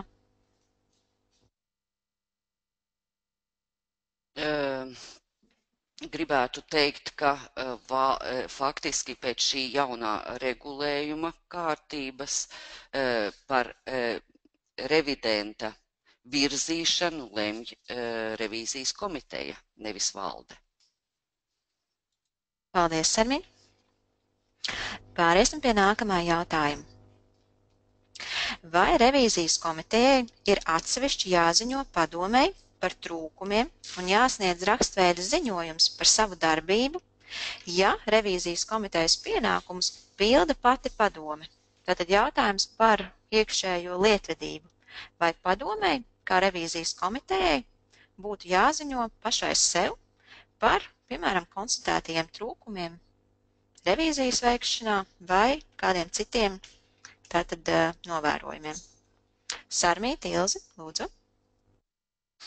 Pie šā jautājuma es gribētu minēt, ja, ka šeit ir būtiski, ja, lai kādā strīdus gadījumā pieņemsim tātad, ja šo te funkciju pilda padome, tātad, kas ir arī revīzijas komiteja, ja, var pierādīt savu veikto darbu, tā skaitā savus izdarītos secinājumus, ja, un lai arī cik tas, teiksim, ja, var būt formāli šķiet, kad jāziņo pašam sev, diemžēl, nu, mūsu ieteikums būtu šos te rakstveida dokumentus noformēt, pretējā gadījumā ir vēlāk grūti pierādīt gan savu veikto darbu, gan izdarītos secinājumus, gan arī tas, ja, kas attiecīgi bija ziņojums. Ja, jo šeit jau ir runa par uzdevumu pildīšanu. Ja, un līdz ar to ir svarīgi dokumentēt, kā ir uzdevumi pildīti, kas to rezultātā ir secināts, ja, un ka šī informācija ir padota attiecīgi tālāk. Tā kā mēs teiktu, lai arī tas it kā izskatās, ka ziņo pats sev, bet būtu, teiksim, veiktais darbs dokumentējams un visi secinājumi attiecīgi arī rakstveidā fiksējumi, tīpaši, ja vēl vairāk, ja tie ir kādi negatīvi secinājumi, ja, jo tas būtu īpaši būtiski, ja gadījumā ar gada pārskata sagatavošanu, ja, un tātad šīs revīzijas veikšana ir kāda negatīva secinājuma, vēl jau vairāk varbūt kāda likuma pārkāpumi konstatēti, ja, tad jau īpaši svarīgi būtu tātad dokumentēt, ja, šos izdarītos secinājumus. Iespējams, ja, ka tas pat var būt saistīts vēlāk ar revidenta maiņu, ja, vai varbūt pat valdes maiņu, ja, kas ir atbildīgi par gada pārskatu un tam līdzīgi. Tā kā, nu, mēs ieteiktu, ja, ka dokumentē visu, tātad, lai pierādītu tā skaitā savu veikto darbu. Paldies, Ilze, par jūsu atbildi. Pāriesim pie nākamā jautājuma. Tātad kāds no klausītājiem jautā, vai tas nozīmē, ka obligāti šobrīd ir jāsasauc akcionāru sapulce, lai pārvēlētu revīzijas komiteju, vai jāgaida līdz citu iemeslu dēļ tiks sasaukt sapulce un tad jālemj par jaunu revīzijas komitejas ievēlēšanu. Saprotu, ka klausītājs uztraucās, ja šobrīd revīzijas komiteja neatbilst jaunajām prasībām, kuras tātad ir spēkā 1. janvāra, vai sapulce būtu jāsasauc nekavējoties, vai mēs varam gaidīt, piemēram, kārtējo akcionāru sapulci un tajā iekļaut darba kārtībā jautājumu par revīzijas komitejas vēlēšanām. Ilze, Sarmīt, lūdzu. Uz šo jautājumu varētu atbildēt es, tātad Ilze Tīmane, ja, un mūsu kopējais viedoklis ir tāds, nu, vidēji biržas emitentam sapulces parasti ikgada sapulces, ja, kad tiek lemts par gada pārskatu, notiek marta beigas, aprīlis, maijs, ja. Likumdevējs dotajā brīdī ir vispārēji devis 3 mēnešus rīkoties, ja pieņemsim, nu, tātad, nu, tālāk šai te situācijai ritot jau arī citos gados, ja, tātad pieņemsim kāds atkāpes no amata, ja, kādam izmainās šie, teiksim, jā, reputācijas tātad noteikumi, jā, vai arī, teiksim, jā, atkarība, neatkarība, jā, izmainās šie noteikumi. Tātad likumdevējs ir devis 3 mēnešus. Un pieņemsim, kaut arī šī prasība ir stājusies spēkā tātad 1. janvārī, un tātad emitents secina, ka neatbilst, ja, bet šī tuvākā sapulce paredzēta, nu, piemēram, aprīlī, ja, tāda nezinu, vai ir liederīgi saukt sapulci, teiksim, jā, nu, mēnesi vai 2-3 nedēļas ātrāk, ņemot vērā izdevumu šai sapulcē, jā, ka tad varētu arī šo te jautājumu, protams, skatīt vienlaikus, teiksim, ar gadu pārskatu apstiprināšanu, jā, bet ja kāds iecerēs ir sapulci tikai pieņemsim novembrī vai decembrī šajā gadā, nu, tad gan tad atbildi ir nē, ja, ka tad nevar būt runa, ja, kad faktiski, ja, vesels gads ir tātad, ja, bez prasībām atbilstošas revīzijas komitejas. Paldies jums, Ilze. Nākamais jautājums. Sarmīt, vai jūs vēlaties kaut ko piebilst? Varam pāriet pie nākamā? Labi. Vai attiecībā uz ierobežojumiem sniegt papildus pakalpojumus, tas attiecas uz revidentu kā juridisku personu vai attiecās uz revidentu kā personu?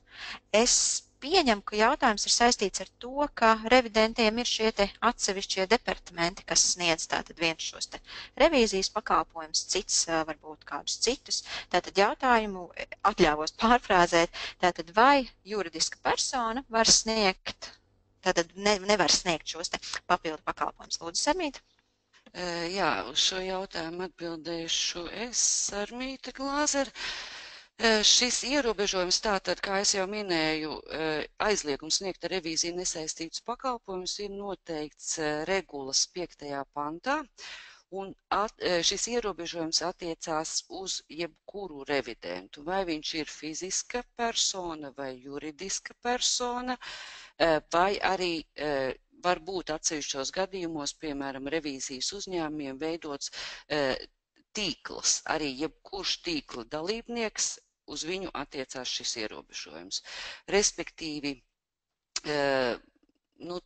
fiziskai personai, jūs domājat tā, ka revidents ir fiziska persona? Es pieļautu, jo tātad Latvijā revīzijas pakalpojums var sniegt zvērnāts revidents vai zvērnātu revidentu komercsabiedrība. Un tad Latvijas gadījumā šis aizliegums attiecās uz jebkuru, vai uz zvērnātu revidentu, kas strādā kā fiziska persona, vai uz zvērnātu revidentu komercsabiedrību. Vienlaicīgi ar gada pārskata pārbaudes pakalpojumu nevar sniegt šos aizliegtos pakalpojumus, kas ir minēti regulas 5. pantā. Paldies! Pāriesim pie nākamā jautājuma. Kā veidojas termiņi 10 un 7 gadi revīzijas pakalpojumu veikšanai? 10 gadi juridiskai personai, 7 gadi atbildīgajam revidentam? Jā, te Sarmīta Glāzera atbild. Jā, tāda ir tā būtība, jo, kas jāpasaka vēl par šiem ierobežojumam attiecībā uz revīzijas pakalpojumu sniegšanas ilgumu vienā sabiedriskas nozīmes struktūrā. Pēc būtības ir jāsaka tas, ka arī iepriekš, kad bija spēkā šis likums par zvērnātajiem revidentiem, arī tad bija ierobežojums nepārtraukti sniegt revīzijas pakalpojumus vienā sabiedriskas nozīmes struktūrā. Un tad šis nepārtrauktais periods attiecās tikai uz šo juridisko personu. Tagad ir jaunums tas, ka ir arī par šiem atbildīgajiem revidentiem, arī viņiem ir noteikts ierobežojums tie maksimāli 7 gadi, kas iepriekšējā šajā normatīvo aktu regulējumā nebija. Iepriekš vienīgais bija tas, ka maksimālais termiņš šai juridiskai personai bija 7 gadi. Tagad faktiski stājoties spēkā šim jaunajam regulējumam, tas termiņš nepārtraukta pakalpojuma sniegšanai ir pagarinājies. Nepārtraukt tātad var sniegt 10 gadus. Tas nozīmē, ka iepriekš, ja bija atļauts šie 7 gadi, tagad kopējais periods nepārtraukto pakalpojumu sniegšanai ir pagarinājies, ir šie 10 gadi. Tāda ir atbilde. Paldies jums! Pāriesim pie nākamā jautājuma. Ja 2007. gada Revīzijas komiteja plāno virzīt revidentu, kas jau veicis 2016. gada pārskatu revīziju, vai ir jāveic iepirkuma procedūra šī revidenta izvēlē? Sarmīte? Jā, es atbildēšu. Iepirkuma procedūra ir jāveic tikai tajā gadījumā, ja vēlās saņemt šī revidenta pakalpojums vairāk nekā maksimāli noteikti ir 10 gadi. Tad ir jārīko šī iepirkuma procedūra, jo tātad sākotnēji ir noteikts ierobežojums maksimāli 10 gadi, kur nav nekādi nosacījumi.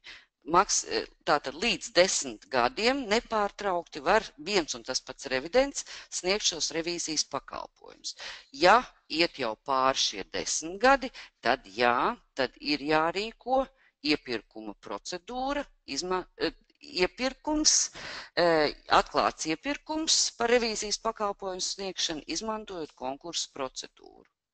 Bet vai tiešām ir šī situācija tāda, ka ir jau pārsniegums pār šiem 10 gadiem? Es drīzāk domāju, varbūt, ka šī jautājuma uzdevējs varbūt neizprata, jo varbūt arī, protams, tā situācija ir tāda, ka tie 10 gadi nepārtrauktie jau ir ir jau izpildījušies. Tad ir jārīko tā iepirkuma procedūra, bet ja ir līdz 10 gadiem, tad nekāda iepirkuma procedūra nav jārīko. Sarmīt, precizējošs jautājums, bet izvirzot šo te revidentu apstiprināšanai revīzijas komitejai būtu jau jāvadās pēc šīs te jaunās procedūras, ko nosaka attiecīgi šis te normatīvais regulējums, vai teorētiski Var izveidoties situācija, ka iepriekšējais revidents kaut kāda iemesla dēļ nekvalificējas? Es tā uzreiz saskatītu to situāciju vienīgais tajā gadījumā, ja šeit būs kaut kādi ierobežojumi attiecībā uz to, kādus pakalpojumus revidents sniedz. Ja viņš vienlaicīgi sniedz gan gada pārskata revīzijas pakalpojumus un vēl sniedz kaut kādus šos papildus pakalpojumus, kas tagad ir stājusies spēkā šī regula, un ja pakalpojumu saņēmējs redz, ka tie pakalpojumi ir aizliegtie pakalpojumi, ka vienlaicīgi ar gada pārskata revīziju nevar sniegt šos pakalpojumus, nu tad varētu veidoties tā situācija, ka revidentam faktiski pēc būtības būtu jāizvēlās. Vai nu tad viņš sniedz gada pārskata revīzijas pakalpojumus, vai viņš sniedz tos aizliegtos pakalpojumus, kuri pēc būtības nav aizliegti. Protams, revidents var sniegt tos kas ir minēti regulā uzskaitīt šie aizliegtie ar revīziju nesaistītie pakalpojumi. Pēc būtības viņus revidents var sniegt. Tikai ierobežojums ir to, ka vienlaicīgi ar gada pārskata revīziju viņš nevar sniegt. Tāda būtu tā atbilde. Paldies! Šobrīd tie ir visi jautājumi, kas tika iesūtīti šajā te čata lodziņā.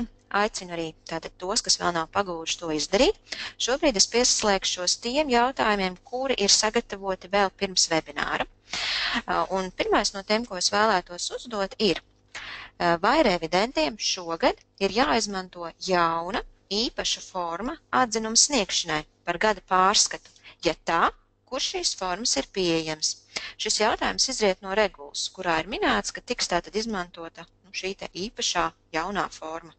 Sarmīte, Ilze? Atbildēšu es, Sarmīte. Tātad, jā, revidējot 2016. gada pārskatu, saskaņā ar starptautiskiem revīzijas standartiem ir jāizmanto jauna šī ziņojuma forma zvērnētajam revidentam. Šeit, laikam, jāsāk vēl ar to, ka saskaņā ar šo revīzijas pakalpojumu likumu revidentam revīzija jāveic saskaņā ar starptautiskiem revīzijas standartiem. Tas tātad ir noteikts likumdošanā. Zvērnēto revidentu asociācija izdod šo regulējumu, kādus starptautiskos revīzijas standartus piemēro, un reglamentē šo zvērnēto revidentu darbību. Līdz ar to es pieļauju, ka zvērnēto revidentu asociācija arī apziņo savus zvērnētos revidentus un informē par to, ka viņiem ir jāsagatavo šis ziņojums saskaņā ar izmaiņām starptautiskajos revīzijas standartos, jo tā tad ir stājušies spēkā izmainīti vairāki starptautiskie revīzijas standarti, tieši kas reglamentē zvērnēta revidenta ziņojuma formu, atzinumu sagatavošanu, un tā tad attiecībā, un vēl jāpasaka ir tas, ka faktiski šī prasība par jaunu zvērnēta revidenta ziņojumu formu attiecās uz 2016. gada pārskata revīziju un tieši uz emitentu gada pārskata revīziju. Nevis tātad uz visām sabiedriskas nozīmes struktūrām, bet tikai uz emitentu gada pārskata revīziju. Un būtiskākā atšķirība ir tā, ka saskaņā šiem jaunajiem revīzijas standartiem zvērnētā revidenta ziņojumā ietilpstošais atzinums par finanšu pārskatiem tagad atrodas ziņojuma sākumā. Iepriekšējā prasība, saskaņā ar iepriekšējo prasību šis ziņojums bija, atzinums bija ziņojuma beigu sadaļā, bet tagad ziņojums, zvērnēta revidenta ziņojums sāks ar atzinumu. Un vēl ir jauna prasība tieši attiecībā uz emitentiem, ka šajā ziņojumā ir iekļauta jauna sadaļa galvenie revīzijas jautājumi, kur zvērnētais revidents sniedz papildu informāciju par galvenajiem identificētajiem jautājumiem, par kuriem pēc revidenta uzskatiem ir jāsniedz šī informācija, lai finanšu pārskatu lietotāji tātad gūtu kaut kādu informāciju, papildus informāciju, piemēram, par lielākajiem riskiem, būtiskākajām neatbilstībām vai riskiem, kas ir noteikti saskaņā ar starptautiskiem revīzijas standartiem. Tāpatās ir arī par nozīmīgiem revidenta spriedumiem attiecībā uz gada pārskatu jomām, kas ietver būtisku vadības izvērtējumu, iekļauj arī aplēses, kas ietver augstu vērtējumu nenoteiktību. Tātad norāda šajā sadaļā par galveniem revīzijas jautājumiem, norāda par tām nenoteiktībām vai kaut kādiem būtiskiem spriedumiem, kurus ir veicis revidents. Bet tātad attiecībā uz to, kur būtu pieejams šī jaunā ziņojuma forma, es ieteiktu griezties pie Zvērnāto revidentu asociācijas. Paldies, Sarmīt, par izvērsto atbildi. Esam saņēmuši jaunu jautājumu. Ja revīzijas komitejas funkcija veids padomi mazos vidējos uzņēmumos, vai ir noteikts minimālais padomas locekļu skaits un kādas papildus prasības padomas locekļiem? Ilze? Tā attiecībā par biržas emitentu ir situācija tāda, ka tā var būt gan sabiedrība ar ierobežotu atbildību, piemēram, obligācija emitenti, vai arī akciju sabiedrība. Ja tā ir sabiedrība ar ierobežotu atbildību, tātad teorētiski tādai padome var arī nebūt. Un viss ir atkarīgs no tā, vai šī SIA ir noteikusi vai nav noteikusi savos statūtos, tātad vai tā ir vai nav padome. Ja? Tas ir Komerc likuma pāns. Konkrēti 220. Ja? Un tātad sabiedrībai pašai ir jāskatās, ja?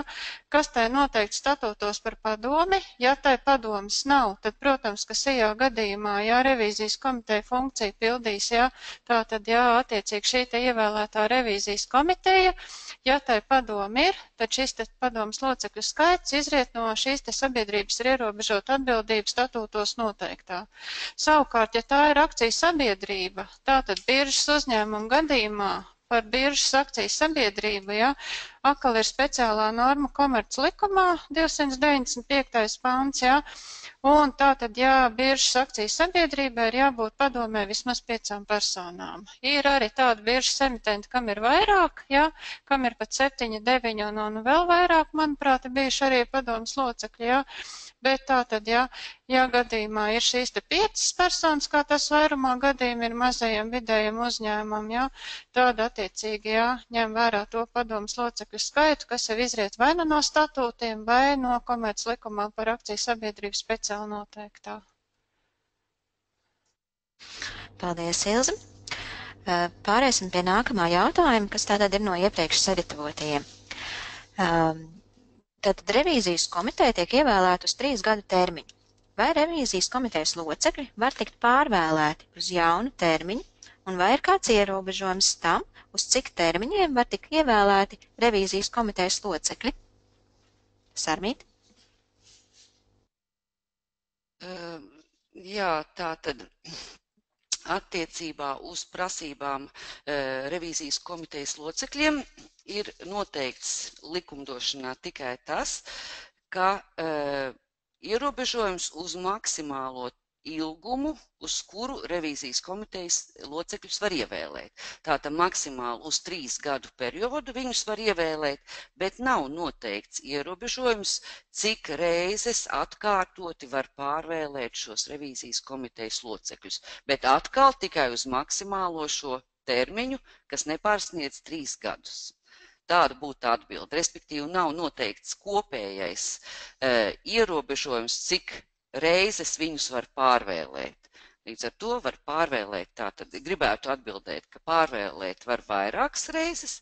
Galvenais ierobežojums attiecās tikai uz šo maksimālo ilgumu, uz vienai reizei, kad ievēlēt šie revīzijas komitejas locekļi. Sarmīt, kā ir gadījumā, ja revīzijas komitejas pienākums uztic pildīt padomē? Ja padomas termiņš, piemēram, ir noteikts 5 gadi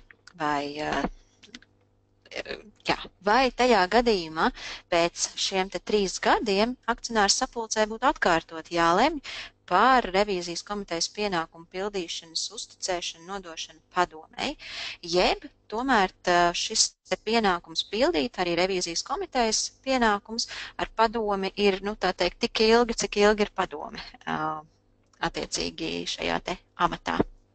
Ilza, laikam jautājums jums. Jā, šis būtībā izriet jau no iepriekš esošajā regulējumā noteiktā, jā, un es varu vienkārši pastāstīt, kā kapitāla sabiedrības ir visu laiku rīkojušās, jā, un arī tad, ja šī funkcija ir bijusi atdota padomē, jā, praksa rāda, jā, tā tad labā praksa, jā, ka emitenti tik pa 3 gadiem ir pārvēlējuši, jā. Ja iepriekš, pieņemsim, nebija sakārtot varbūt līdz galam šī situācija, kad pārvēlēja padomi, un tad, pieņemsim, skatās tā tad, piemēram, jā, emitents ir lēmis, jā, pirms gada par revīzijas komitejas ievēlēšanu, un tad tiek ievēlēta jauna padome, un iepriekšējā tātad tiesība norma neprasīja katra šī padomas locekļa piekrišanas prasīšanu, jā. Tad bija tā, ka pieņemsim pārvēl padomi, tad, teiksim, tas revīzijas komitejas termiņš, tas tek atsevišķi, padomas locekļa darbības termiņš tek atsevišķi, jā, un tad gāja paralēli 2 šie termiņi. Tagad, protams, kad būs tā, jā, ja gadījumā notiek padomas pārvēlēšana, ir jāprasa katram atkal šī piekrišana, jā, vai vēlies būt par revīzijas komitejas locekli, jā. Bet vispārējā praksa, tas, ko ir jau paši emitenti savā darbībā ievērojuši, jā, ik pa 3 gadiem, jā, tātad tomēr, jā, šīs, teiksim, jā, revīzijas komitejas pārvēlēšanas notiek, jā, dodot šiem akcionāriem dalībniekiem tiesību lemt attiecīgi. Paldies jums, Ilze. Nākamais jautājums. Vai pēc akcionāru sapulces, kurā tika ievēlēta jaunā revīzijas komiteja, kopā ar pieņemtajiem lēmumiem ir jāpublicē arī informācija par revīzijas komitejas locekļu profesionālo pieredzi un līdzdalību sabiedrības kapitālā? Ilze? Speciāla tiesība norma tātad šajā finanšu instrumentu tirgus likuma jaunajā nodaļā nav paredzēta, ja? Būtībā vispār nav paredzēta informācijas atklāšanas prasība tieši saistībā ar revīzijas komiteju, revīzijas komitejas locekļiem, to ievēlēšanu, tā skaitā, jā, to, teiksim, jā, atbilstību, neatbilstību attiecīgi likuma prasībām, jā, tātad prioritāri katra pati, teiksim, kapitāla sabiedrība, jā, izvērtē, vai šīs te personas arī tā skaitā, kas tiek virzīts uz tātad revīzijas komitejas locekļu, tātad šiem te amata vietām, jā, atbilst šīm te prasībām. Speciālas normas ir akcijas sabiedrībai, kurai ir akcijas regulētajā tirgū. Tātad automātiski, ja pēc akcionāru sapulces, tā jau pavisam cita panta, tātad finanšu instrumentu tirgus likumā 54. pants, tas ir, jā, ir jābūt atklātai informācijai par šiem te akcionāru sapulcē pieņemtajiem lēmumiem. Tātad automātiski parādīsies pieņemts lēmums par revīzijas komiteju, kas ir revīzijas komitejā ievēlētās personas. Kas attiecās uz obligāciju emitentu, obligāciju emitentam nav šī te prasība par informācijas atklāšanu par akcionāru vai dalībnieku sapulcē pieņemtajiem lēmumiem. Jo tur ir faktiski obligacionāru tiesības prioritāras, ja, un līdz ar to katrs obligācija emitents pats izvērtē, kas ir tā informācija, kas ir būtiski tā ieguldītājiem, tātad šiem te obligacionāriem. Protams, ka mēs teiktu tā, ka tā ir tikai laba prakse, ja kapitāla sabiedrība pati, ja pēc savas iniciatīvas kā papildu informāciju, teiksim, realizēt labu korporatīvo pārvaldību, šo te informāciju publicē, ja. Arī akciju sabiedrība, ja tā pieņemsim, publicē visu informāciju to, kas tā ir zinām, ja par šiem te revīzijas komitejas locekļu, tātad, ja, iepriekšējo darbību, ja, pieredzēm, kompetencēm un visu citu, ja. Obligāts emitents mēs jau iepriekš esam aicinājuši atklāt informāciju, ja tie akcionāri vai dalībnieki sapulcē ir ievēlējuši attiecīgi šo te revīzijas komiteju. Ja? Tieši tāda pat arī prasība būtu piemērojama pēc, teiksim, dalībnieku vai akcionāru sapulces, ja, ka tas būtu tikai, teiksim, pozitīva rīcība no kapitāla sabiedrības pašas puses, ja tā gadījumā, teiksim, ja ir ievēlējis jaunu revīzijas komiteju, atklāja informāciju, kas ir tās personas un vēl jau vairāk, ja, par šo te personu, teiksim, pieredzi, kompetencēm un visu no tā izrietošo. Paldies, Ilze. Nākamais jautājums. Vai revīzijas komitejas locekļi ir iekļaujami personu, kuras veic pārvaldības pienākumus sarakstā, vai tikai iekšējās informācijas turētāju sarakstā, vai uz šīm personām, kas tātad veiks revīzijas komitejas locekļu pienākumus, attiecas slēgtais periods darījumu veikšanai ar sabiedrības vērtspapīriem pirms 6 mēnešu un revidēta gada pārskata publicēšanas. Ilze? Kā izriet no jaunās regulas, ko mēs būtībā pa maru dēvējam, tātad regula numuru 596 štvītriņa, jā, 2014. gads, jā, automātiski, protams, ja ir tie padomas locekļi, kas ir attiecīgi arī revīzijas komitejas funkciju pildītāji, viņi, protams, ka visi automātiski ir jau pārvaldītāji. Būtībā regulāri lietot šis te Latvijā varbūt nedaudz mulsinošais vārds pārvaldītāji, ja, kas Latvijā, protams, ir valda un padoma. Tātad, ja gadījumā personai sakrīt amats, revīzijas komitejas locekļa amats ar attiecīgi, ja tātad padomas locekļa amatu, ja, tad vienlaiks persona, protams, ir arī pārvaldītāji, kas ir attiecīgi šo te pārvaldītāju sarakstā. Protams, kad izvērtējot, ko dara revīzijas komiteja, kāda informācija tās rīcībā nonāk, mēs teiktu nešaubīgi, visas šīs personas ir iekšējās informācijas turētājas sarakstā iekļaujams personas, ja? Jo tātad tās pirms šis teiksim, pārskats ir publicēts, ja, nešaubīgi saņems, tātad, ja, sensitīva informācija, uzņēmuma būtiska informācija, ja, par to, kāda varētu būt šī te uzņēmuma, tātad šie te finanšu rādītāji. Tātad nav diskusijas par to, vai šī te persona varētu netikt iekļaut iekšējās informācijas turētāja sarakstā. Mūsu ieskatā noteikti, ka nē.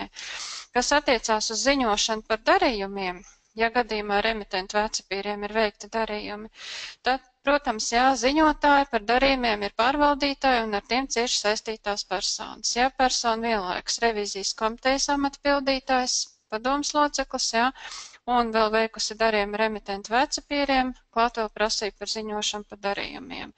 Slēgtais periods pārvaldītājiem. Ja sakrīt amats, revīzijas komitejas locekļa amats, ar padomas locekļa amatu, tā tad arī slēgtais periods attiec uz šādu personu. Paldies jums, Ilze.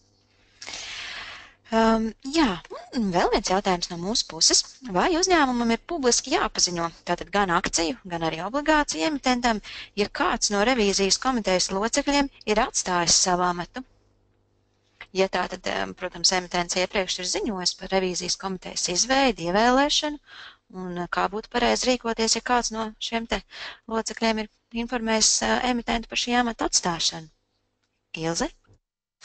Šīs būtība arī izriet jau no iepriekš, teiksim, piemērotās prakses un arī, teiksim, vēstules, kas ir nosūtītās, mainoties šim te tiesiskajam regulējumam, būtībā stājoties spēkā martā, tad regulēja, un grozot finanšu instrumentu tirgus likumu, no kura tika izslēgt šis te 59. pants, savulaik šis te tika uzskatīts Latvijā par būtisku notikumu, un būtībā, mēs aicinājām visus klientus ievērot praksi, kas iepriekš Latvijā bija, teiksim, būtiskais notikums, un turpināt ziņot šo te informāciju tātad, par, teiksim, tādiem notikumiem kā būtiskiem notikumiem.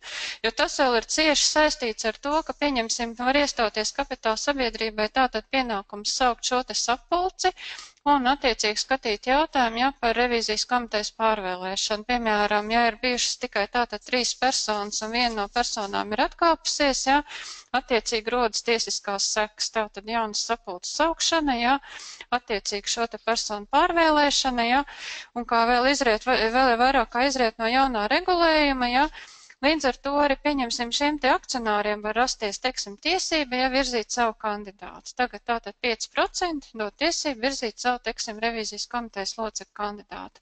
Un līdz ar to, protams, lai personas varētu arī zināt šīs te savas tiesības, tātad arī prezumēt, ka drīzumā varētu notikt šī te, teiksim, emitenta akcionāru vai dalībnieku sapulce, mēs, protams, teiktu, tas ir tikai, teiksim, laba prakse un pareiza rīcība, ja šī informācija tiek publiski atklāta.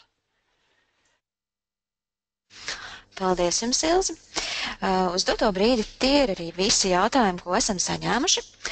Varbūt vēl noslēgumā, Sarmītas, vēlētos uzrunāt jūs, un varbūt varam vēlreiz emitentiem atgādināt par to, kas ir tie būtiskie būtiskās prasības tieši no regulas, jo, kā jau jūs sākumā minējāt, ka šīs prasības netiek dublētas mūsu, tā teikt, vietējā normatīvajā regulējumā, tātad netiek kopētas likumā, varbūt, lai emitentiem paliek tādā labākā atmiņā, kad tātad ir atsevišķas lietas, atsevišķas prasības, kas ir tieši piemērojams un izriet no regulas numur 537 2014, tādēļ lūkšu jūs vēlreiz uzlikt šos te uzsvers. Paldies! Nu jā, tātad, kā es jau centos arī vērst uzreiz uzmanību uz to, ka šis regulējums ir pēc būtības diezgan sarežģīts izveidots, jo tātad ir daļa likumdošanas prasības noteikts revīzijas pakalpojumu likumā, tālāk prasības par revīzijas komitejas veidošanu ir noteikts finanšu instrumentu tirgus likumā, un vēl daļa ir noteiktas prasības regulā, kuras faktiski nekur netiek ieviestas Latvijas likumdošanā, jo regula ir tieši piemērojams tiesību akts, un dubultā šīs prasības tāda tiesiskā praksa nekad netiek īstenota, un tātad tas, kas ir noteikts regulā, tas ir piemērojams pa tiešo. Un nepavelti šī regula arī saucās tātad par īpašām prasībām attiecībā uz obligātajām revīzijām sabiedriskas nozīmes struktūrās. Un regula attiecās gan uz revidentiem, gan uz šīm sabiedriskas nozīmes struktūrām. Tātad arī attiecās uz emitentiem. Protams, ne visa regula attiecās uz emitentiem, bet tātad tās svarīgākās prasības, kas ir noteiktas regulā, ir saistītas ar to, ka ir ieviesta prasība, ka vienlaicīgi ar gada pārskata revīziju revidents nevar sniegt šai pašai struktūrai, nevar sniegt ar revīziju nesaistītus aizliegtus pakalpojumus. Šie pakalpojumi ir uzskaitīti regulas 5. pantā. Un otra daļa ir tas, ka ir noteikta prasība par ierobežojums uz to, cik gadus pēc kārtas nepārtraukti var sniegt revīzijas pakalpojumus vienai un tai pašai sabiedriskas nozīmes struktūrai vai šajā gadījumā emitentam. Un tās prasības ir noteiktas regulas 7. pantā. Tās ir tās būtiskākās. Nu, un vēl jāpiemina arī, ka tās prasības attiecībā uz revīzijas komitejas veidošanu, kā jau es minēju, ir noteiktas finanšu instrumentu tirgus likumā, bet kārtība, kādā ir jāizraugās zvērinātais revidents, kādas ir jāveic procedūras revīzijas komitejai, izvēloties zvērināto revidentu gada pārskata revīzijai, arī ir noteiktas regulā. Tas ir noteiktas regulas 16. pantā. Tātad, ja ir izveidot revīzijas komiteja, kā šai komitejai izvēlēties zvērināto revidentu kandidātu, protams, kā izvēlēties zvērinātu revidenta kandidātu, kurš veiks gada pārskata revīziju, tas arī ir noteikts regulā, tātad regulas 16. pantā, tas ir tieši piemērojams tiesību akts un tieši piemērojams tās tiesību normas. Tātad visādā ziņā ir jāskatās arī tās prasības, kas ir noteiktas regulā. Uz to es galvenais arī gribēju vērst uzmanību. Paldies! Paldies, Sarmiņ! Tātad uz šo brīdi vairāk nav jaunu jautājumu saņemti. Drīzumā būs pieejams arī webināra ieraksts, tas jums tiks nosūtīts jūsu elektroniskā pasta adresēm. Sarmīt, Ilze un Maija, paldies par prezentācijas sniegtajām atbildēm. Webināra dalībnieki, paldies, ka pievienojāties!